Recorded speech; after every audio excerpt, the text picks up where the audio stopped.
I don't have somebody, a reporter asked me not long ago, like, are you stressed? What's your level of stress regarding the CBA? And I'm like, look, I've been hanging on by a thread in the W for years now. I thought it was over after the pandemic, after the bubble season. So I've been fortunate and blessed to be around this long.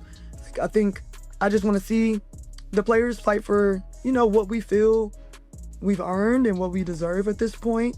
And hopefully an agreement is on the way soon. That right there is the face of someone who knows their career is hanging by a thread.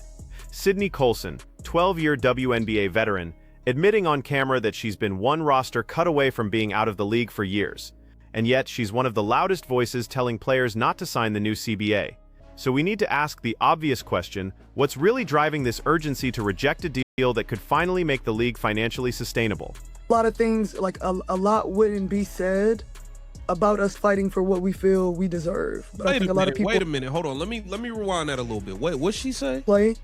But I think you can't fault people, and I think that if our league didn't look the way we did, a lot of things, like a lot wouldn't be said about us fighting for what we feel we deserve. But I think a lot of people, especially when it comes to women, people just don't think that we should be saying that we deserve something. There it is, the automatic defense mechanism. Any criticism of how WNBA players are handling these negotiations gets immediately reframed as sexism. But here's what that argument conveniently ignores. The owners have absorbed over $400 million in cumulative losses since the league's founding in 1996. That's 28 consecutive years of red ink. And the 2024 season, despite record-breaking ratings driven primarily by Caitlin Clark's rookie campaign, still didn't push most franchises into profitability. This isn't about gender, it's about basic economics. Annoying. And so I want to see our young players in this league, the people who've been around, and y'all don't want to see nothing for them young players. Y'all not worried about them young players. You, Nneka Ogwumike, none of y'all gonna be around for the next CBA. Y'all trying to get every little penny that y'all can. Y'all trying to get every dollar y'all can right now, because when the next CBA happens and they really get paid again, y'all ain't gonna be around for it. Stop the lying, man. Help get the league to where it is. People want to feel that they are receiving something for that. And if they don't, at least the people after. Watch how she frames this. It's all about the young players, the next generation, making sure they benefit from the growth. Sounds noble, right? Except here's the reality. Sydney Colson is 35 years old. The next CBA negotiation happens in 8 years. She won't be in the league for that one. None of the veteran players pushing hardest for this deal will be around to experience the consequences of whatever gets signed right now. They're trying to maximize their earnings in what might be their final contract, and they're using fighting for the next generation as cover. Because when you actually look at what happened with the last CBA in 2020, the middle-tier players got destroyed. Veterans who should have had jobs got pushed out because teams couldn't afford to keep them when the salary structure changed. The league took care of the max contract players at the top and the rookies at the bottom, and everyone in between got squeezed.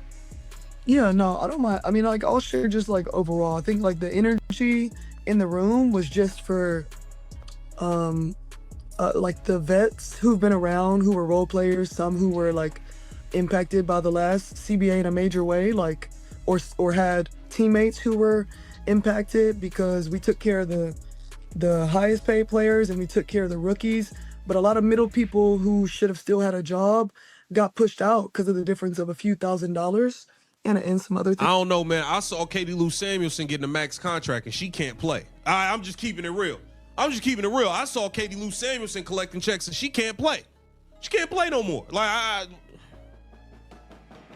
But we just wanted to inform the younger players so that they knew exactly what was going on. Because I remember being a younger player and just being happy to be in the league and not understanding everything, or not even not understanding, mostly just not having a real interest to learn more, because look, I'm lucky to still even be here. So I'm not really trying to rock the boat.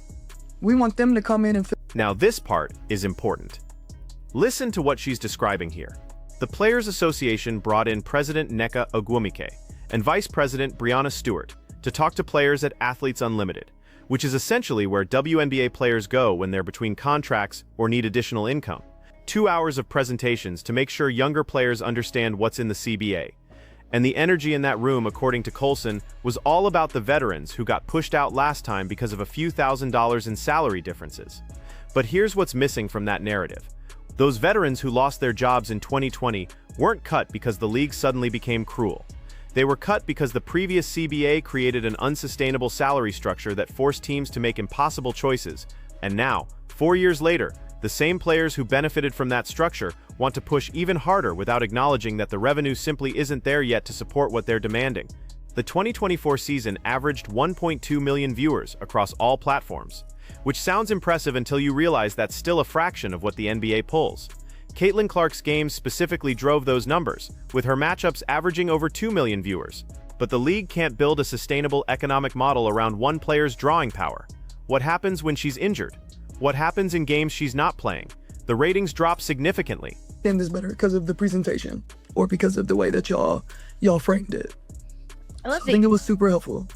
I love that you're able to do that for some of the younger players, because there's a lot of legalese. Like, there's a lot of intricacies into the CBA negotiations that are probably really overwhelming when it involves your money, your compensation, your career, your life for the foreseeable future.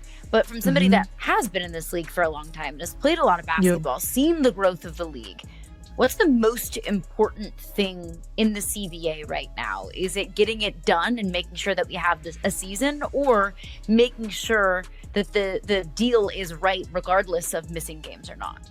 Yeah, I think making sure that the deal is right, that, you know, like, I think when it's all said and done, one side might feel like they got a little less than they bargained for, maybe, but like maybe nobody's gonna be fully happy, but it'll be like, this is the core tension. Sydney Colson is essentially saying that getting the deal right matters more than getting it done quickly, even if that means missing games or potentially losing an entire season.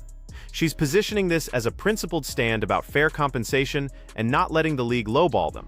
And to be clear, the players absolutely deserve to be paid fairly for the value they generate. But here's where the disconnect happens. In every business negotiation, both sides try to maximize their position. The league is going to offer as little as possible while still keeping the players happy enough to play. The players are going to demand as much as possible while still keeping the league financially viable. That's not exploitation, that's negotiation. The problem is that some players seem to believe that because the NBA is profitable, the WNBA should automatically have access to the same resources. But the WNBA is still operating at a loss. The NBA has subsidized the league for nearly 3 decades, and that can't continue indefinitely. The owners aren't refusing to pay players out of spite. They're looking at balance sheets that show consistent losses year after year, and they're trying to figure out how to build something sustainable. Commissioner Kathy Engelbert has been public about the goal of reaching profitability by 2027, but that requires smart financial decisions right now, not emotional ones. I'm gonna be honest with y'all, we might have to get Sydney Colson up out of here. In terms of her being on the Indiana Fever, it might be time for her to go, bro. I'm gonna keep it real. Like, she's kind of hanging on by a thread. Like, she's a fringe WNBA player at this point anyway, coming off a major injury. Bruh, I'm over the Sydney Colson thing. I'm going to keep it all the way real with y'all. We got Sydney Colson addressing the CBA and basically kind of like urging a strike. Like, yeah, don't sign that. Don't just sign. Let's just make sure that younger players know and this and that. Like, bro, what are you doing, bro? And this brings us to the elephant in the room that nobody wants to address directly. Sydney Colson is calling for players to potentially strike or refuse to sign the CBA until they get what they want. But she's doing this from a position where, by her own admission, she's barely holding on to a roster spot. She's coming off a major injury, she's in the twilight of her career, and yet she's encouraging players to take a hardline stance that could result in missed paychecks, missed seasons, and permanent damage to the league's momentum. The timing of this is particularly reckless. The WNBA just had its best season ever in terms of visibility and cultural relevance. Caitlin Clark brought millions of new fans to the sport. The playoffs generated genuine mainstream interest. Expansion teams in Golden State and Toronto are launching soon, bringing in new ownership money and new markets. This is the moment to capitalize on that momentum, not to shut down the league in a labor dispute. $1,000 and some other things. I don't know, man. I saw Katie Lou Samuelson getting a max contract and she can't play. I'm just keeping it real. I saw Katie Lou Samuelson collecting checks and she can't play. She can't play no more. Like, things, but that line right there reveals the problem with how the 2020 CBA was structured. Katie Lou Samuelson, who's been dealing with injuries and hasn't been able to contribute consistently, is collecting a max contract. Meanwhile, productive middle-tier players are getting cut because teams can't afford to keep them when they're paying maximum money to players who aren't on the court. That's not sustainable team building, and it's not fair to the players who are actually producing. The new CBA needs to address this, but the solution isn't just throwing more money at the problem. It's creating a smarter salary structure that rewards production, protects teams from being hamstrung by injured players on max deals, and ensures that middle-tier veterans aren't the ones who get squeezed every time the economics don't work out. yeah, I think making sure that the deal is right, that, like, I think when it's all said and done, one side might feel like they got a little less than they bargained for, maybe, but like maybe nobody's gonna be fully happy, but it'll be like, all right, but this is respectable enough. Like, this is good enough. They're willing to give this. Because at the end of the day, business, no matter what it is, WNBA or not, every business is gonna try to give as little as possible to the workers. That's how I make a profit. I mean, at the end of the day, y'all gotta stop finishing every season in the red. And, it is what it is. I'm gonna keep it all the way real with y'all. I don't want Sydney Colson back on the Indiana Fever, bro. I'm gonna keep it all the way real. So here's where we land on this. Sydney Colson is right that the deal needs to be fair, and that players shouldn't just accept whatever the league offers without pushing back. But she's wrong about the approach, and she's wrong about ignoring the financial reality that the league has been operating at a loss for 28 years. The WNBA is not the NBA. It doesn't have the same revenue streams, the same media deals, or the same level of financial stability. Pretending otherwise doesn't help anyone. The 2024 season was a breakthrough year, but one good year doesn't erase nearly 3 decades of losses.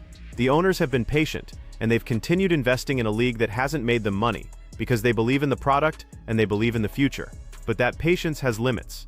If the players push too hard and force a work stoppage, they risk losing the momentum that Caitlin Clark and this historic rookie class just created. They risk alienating the new fans who just started paying attention. They risk giving the owners a reason to pull back on their investments, or worse, to fold franchises that can't sustain continued losses.